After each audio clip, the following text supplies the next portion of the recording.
beleza? Então, o primeiro passo é entender o problema de negócio. Problema tem em todas as áreas, tem em todas as empresas, e realmente aqui é a parte do brainstorm. Você senta com a galera e você tem que tentar entender qual é o problema que você pode resolver com ciência de dados, e a forma de você se inspirar para resolver esses problemas é vendo como que a ciência de dados está resolvendo problemas de outras áreas. Então, por isso, eu trouxe aqui para você esse compilado que eu acredito ser um compilado bem bacana das mais diversas áreas, beleza?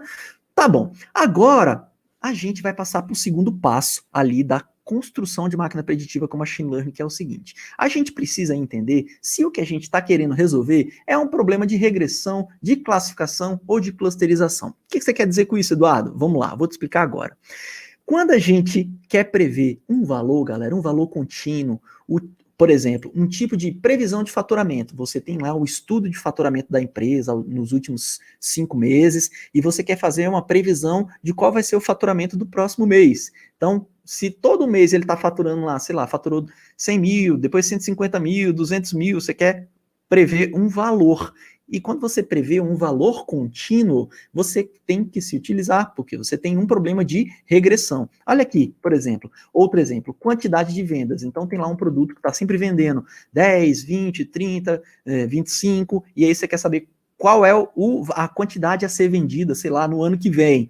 Aí você está tentando prever uma quantidade, um valor. Para isso, você utiliza problema, isso é um tipo de problema de regressão no qual você vai entender que você vai utilizar algoritmos que tenham regressões, mas a gente já chega isso lá na frente.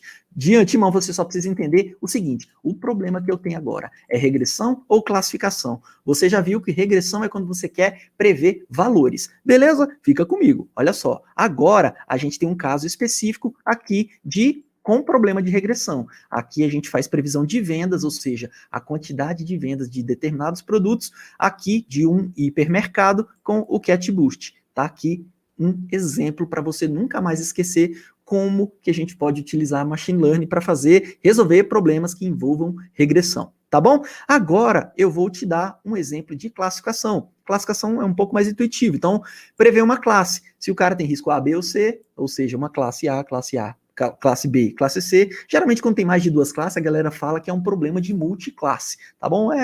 Enfim, é problema de classificação, tá bom? Ou se o cara vai ficar um inadimplente ou não, então são 2 classes aqui, é um problema de classificação. Se o paciente tem doença ou não, se ele vai ser A ou vai ser B, então isso é problema de classificação. A gente trouxe um exemplo aqui de problema de classificação bonitinho para você guardar aí, que é previsão de doença do coração, se vai ter ou não doença do coração, dadas as medidas médicas lá do problema de negócio.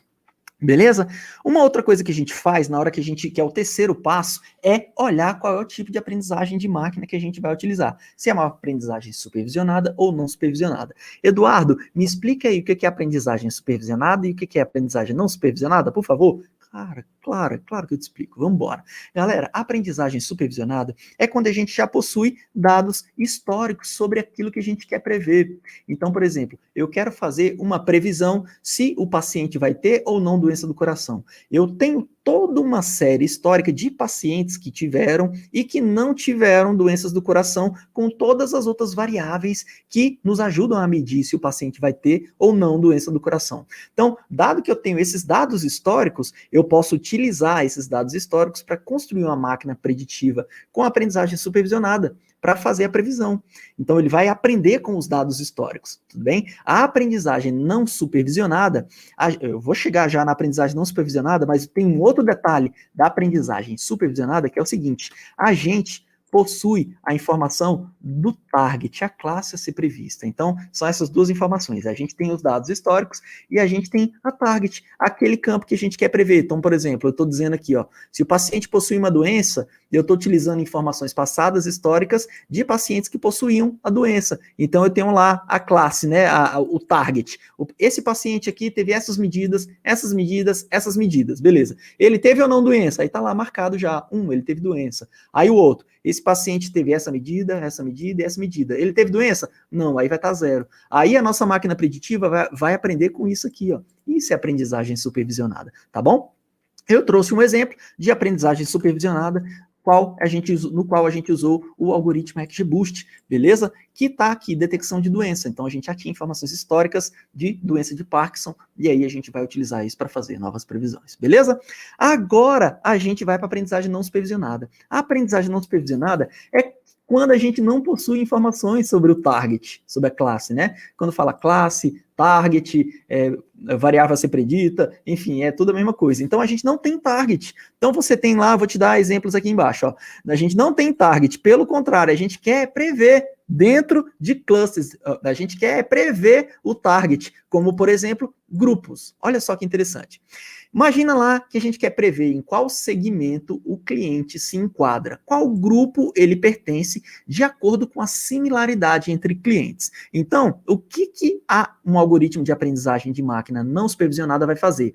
A gente vai passar vários elementos, várias variáveis, do mesmo jeito que a gente faz na aprendizagem não supervisionada, passa várias variáveis, só que a gente não tem um target. A gente vai criar o target. O que é criar o target, Eduardo? É exatamente fazer isso aqui, ó. Quando a gente joga esses valores aqui no algoritmo, ele printa para a gente, geralmente, um negócio chamado cluster. Então, imagina aqui que eu queira criar 4 grupos distintos, porque eu quero criar 4 campanhas de marketing diferentes, de acordo com a similaridade entre os clientes. Só que eu não sei de que similaridade se trata. Eu só sei que eu preciso fazer 4 campanhas para os clientes. O departamento de marketing quer fazer 4 campanhas diferentes, só que ele precisa fazer essas campanhas para os clientes que são parecidos entre si. Então, eu vou separar o meu hall de clientes. Então, se eu tenho lá, sei lá, 100 clientes, eu vou dividir esses 100 clientes em 4 partes.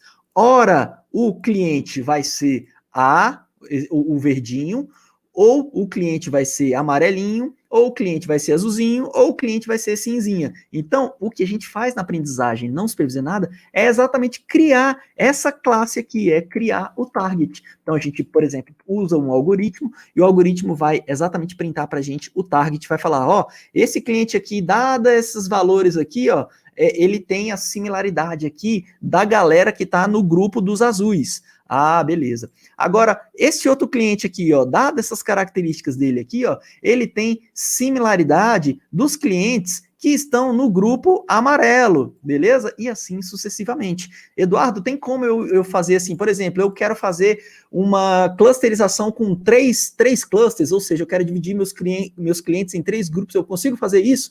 Consegue também. Você tem um parâmetrozinho bonitinho lá, dependendo do algoritmo. Eu estou falando aqui, por exemplo, do K-means. O K-means você vai dizer, ó, eu quero criar um grupo, eu quero criar 3 grupos. Então, você já coloca o parâmetro K igual a 3, e aí você vai construir o target com 3 informações. Tudo bem? Beleza? Sacou a aprendizagem não supervisionada? Galera, é simples assim.